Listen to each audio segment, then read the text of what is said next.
आणि आता पाहणार आहोत टॉप 9 मोठ्या बातम्या। महाविकास आघाडी ठाकरे गट सुनील केदार यांच्या पाठीशी, संजय राऊतांची माहिती। तर विरोधी पक्षातील लोकांनाच नोटीस येईल। दादा भुसे त्याचबरोबर राहुल कुल यांच्यावर कारवाई व्हायला हवी, राऊत यांची मागणी। लोकशाहीमध्ये कुणालाही कुठेही जाण्याचा अधिकार, नितीन गडकरींच्या संधी साधू हे राजकारणाचं सूत्र, या वक्तव्यावर अजित पवार यांची प्रतिक्रिया। आमची सत्ता पहिल्यांदा गेली तेव्हा भारतीय जनता पार्टी आणि शिंदे यांच्यासोबत जावं यासाठी जितेंद्र आव्हाड यांनीच पुढाकार घेतला होता, मंत्री हसन मुश्रीफ यांचा मोठा दावा। जितेंद्र आव्हाडांनी ज्यावेळा आमची सत्ता पहिल्यांदा गेली त्याच वेळा त्यांनी या भारतीय जनता पक्ष आणि एकनाथ शिंदे बरोबर आपण सत्तेत जावं म्हणून या सगळ्या सह्या घ्यायला त्यांनी पुढाकार घेतलेला होता।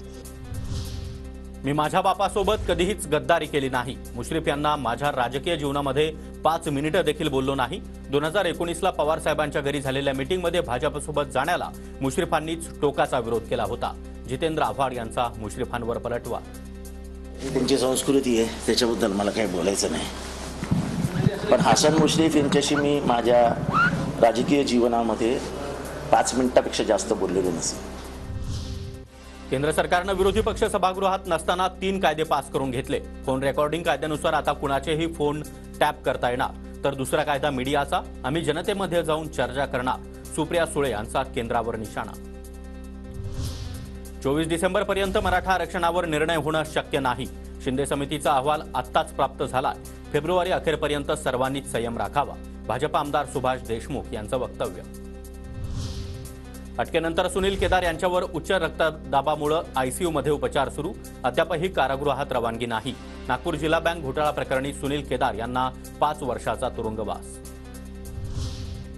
पद्मश्री पुरस्कार पदपथावर फेकणं निंदनीय, हा तर देशातील जनतेचा अपमान। मंत्री सुधीर मुनगंटीवार यांची कुस्तीपटू बजरंग पुनियावर टीका। कुस्ती फेडरेशनवर लोकशाही पद्धतीनं निवडून आलेल्या सदस्यांना असा विरोध करणं चुकीचं, मुनगंटीवार यांचं वक्तव्य। महिनाभरामध्ये जगात कोरोनाचे 8.5 लाख रुग्ण, तर राज्यामध्ये गेल्या 4 आठवड्यामध्ये कोरोना रुग्णसंख्येत चौपट वाढ। महिनाभरामध्ये 102 रुग्णांची नोंद। राज्यामध्ये सध्या कोरोना सक्रिय रुग्णांची संख्या 53वर।